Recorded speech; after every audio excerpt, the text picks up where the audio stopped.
During the NAIC, I hosted a bunch of friends to come together and play some Pokemon. I thought this would be a great chance to get some practice in for Yokohama whilst also watching a fantastic live stream across the weekend, and we thought what better way to challenge ourselves and have a bit of fun was going to be having a double elimination bracket running as the tournament was going on. So we pitted together what we thought were the 7 best decks at the time, as well as throwing in United Wings, which have been doing well on day 1 of the NAIC stream, to fight it out against each other for a mystery prize. Now, I will say that this was a party atmosphere. There probably are going to be some mistakes on some of these streams. We were also, watching the stream along, having a good time, and probably not putting our all into some of these games. So if there are going to be mistakes, I'm going to try and highlight them in commentary, but it's just going to be one of those things. This isn't necessarily the highest standard of play. It's just something we did for fun over the weekend. Cube Koga is always in the link in the description below, where I will be trying to have even more up-to-date lists than the ones possibly even played in these tournaments. So that's always the best place to check out our lists. Now let's get into some games.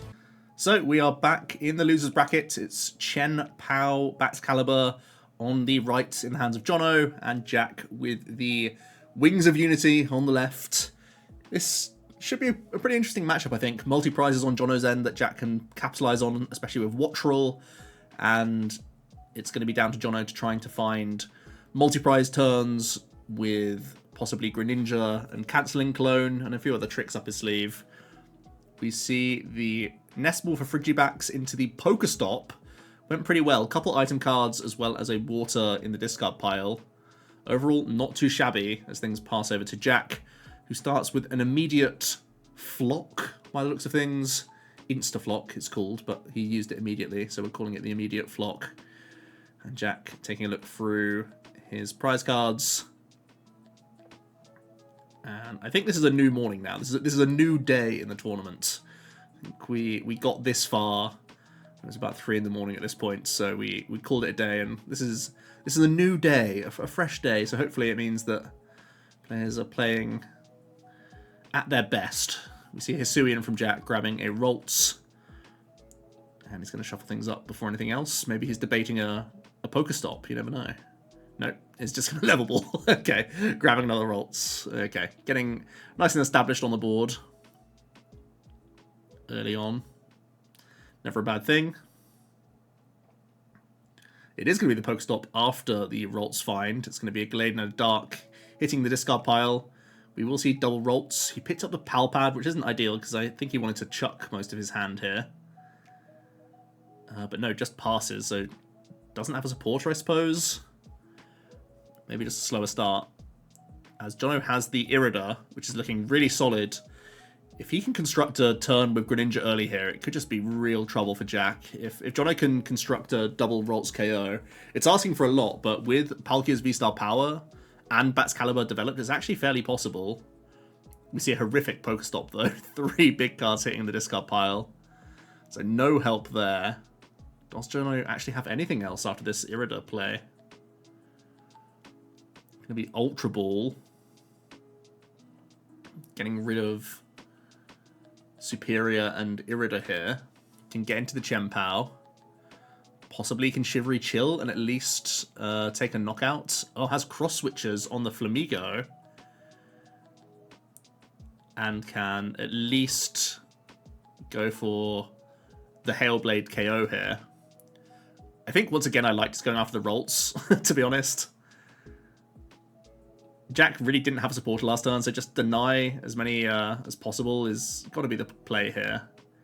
Jack's able to grab a carrier from the Pokestop, and then is able to refine away a Flamigo. The rescue carrier getting rid of a Manaphy early means he might actually want to use this, because Jono's definitely threatening some Greninja plays. Actually gets the Watchroll back as well for that type coverage. Even benches the Watchroll. Actually, I think he only has double turbo in hand to attack. Oh no, he does have Darkness Energy. Okay, so we can get a poke on this Chien-Pao.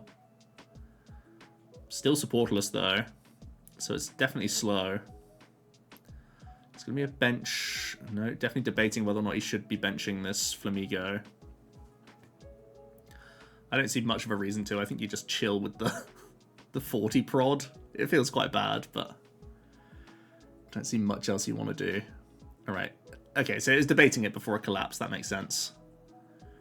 And if that's the case, you probably do put down the Flamigo and just do 20 more damage, right? See the concealed cards from Jono. We see Switch, Superior, and Water Energy, and Iridate as well. Is Jono able to come bring together some sort of Greninja play with cancelling? Or is it just going to be... No, it looks like he doesn't have all those pieces, so it's going for a Pulk and a Battle VIP pass for some easy fodder for his Superior, by the looks of things. 2 energy straight up front. The Superior is going to get rid of Frigibax as well as that VIP that he just scouted. He can get his backup Palk ready to go, which is nice. And it's just going to be a 60 damage Hailblade. To go 2 prize cards up here. And let's see. Oh, I think that's a research off the rip for Jack. That's pretty huge.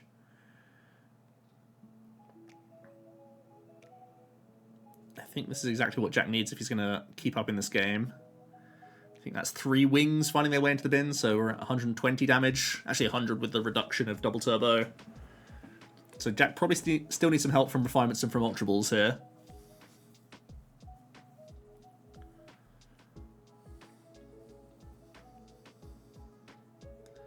Yeah, really don't understand why he didn't collapse with the extra 20 damage last turn for this Chien-Pao. He'd actually be in much better range this turn. Gonna see level ball for a Wattrel. Possibly just pre-Ultra Ball here. No, looks like he's changed his mind to a Curlier.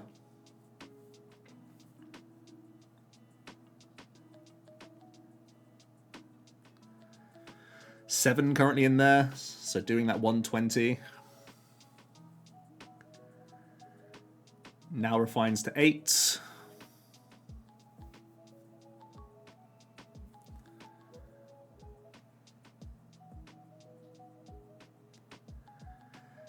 Jack can level ball now for another Wattrel.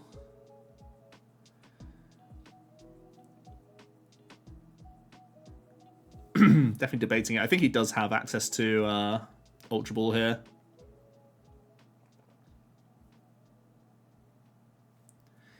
Definitely a debate to be had.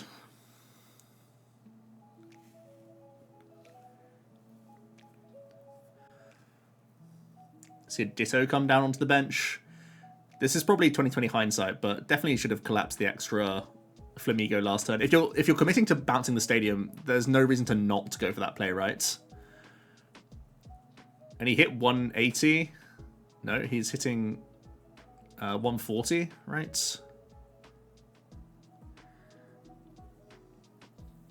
So he still wouldn't have reached, I don't think. But I think he has Ultra Ball in hand, so he could have been able to reach had he had the extra 20 of last turn.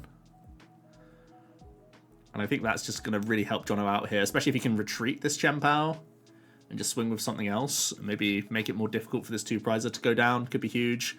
If he bosses orders up Manaphy, possibly that would be okay as well. No, it's just going to go for the easy prize. That seems okay as well. Chien-Pao's certainly got its value. It's taken out 3 things for the price of 2 prizes. Very solid. See some refinements now for Jack. Can get rid of Murkrow.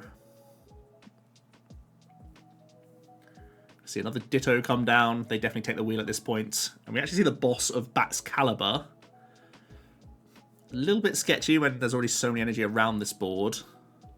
But I suppose Jack is terrified of Greninja doing some nasty work. Jono still has his V-Star power open though. So I think he's not going to struggle. He's not going to have like a drought, I don't think. Going to see a Hisuian. Jono's grabbing another Chien-Pao back. Honestly, Jono just needs to attack 3 times to win this game, right? It's pretty simple. There's not much else he needs to do. He wins in 3 attacks before Jack does, even with the multi-prizes developed.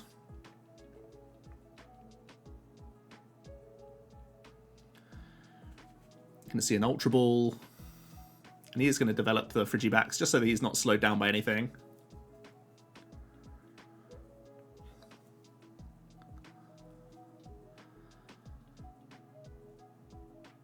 And we are going to see the Hailblade once again. Jono taking energy off the Greninja, which is a little strange, but it's all okay. Has the Palkia used its V-Star power? I honestly can't remember. I don't think it has, though, right? I think we just saw the superior and energy flowing around the board. John just 2 attacks away. Jack can refinement a lot, but I don't see how his last prizes get him over the line here. Like, this is a direct damage deck. It's got no funky shenanigans that can make the situation much better. See a rope. Jono has just got rid of his switch, so this could be a line that Jack takes to try and buy some time.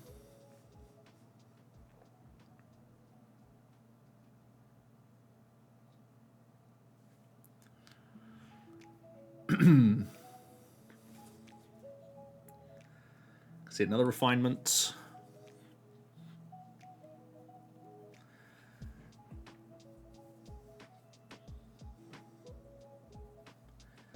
Level ball from Jack for no targets.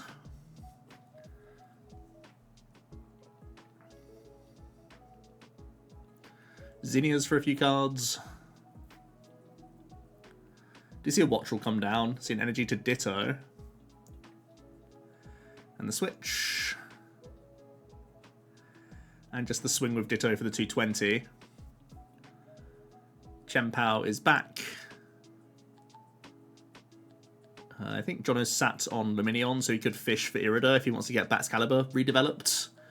But I'm pretty sure he still has V-Star Power open, and if that's the case, he has 2 attacks lined up no matter what. Yeah, he's about to flip this marker. I think that just puts him in a spot where he basically can't lose the game. He's going to put 3 all onto Greninja. Going to see the Luminion now as well. Can see Irida. I think there's Candy Backs, but there's also Cancelling Cologne. Very saucy. Don't think Jono can close the game this turn, but oh, he can. He has the cross-switcher play. So there we go. He has everything he needs to close out the game. I think it was pretty much locked there anyway, just attacking 2 times with the Star Portal still open. But this puts Jack out of his misery a turn early, and Chien-Pao continues in the tournament. United Wings finally knocked off its perch, and we move on to the next game.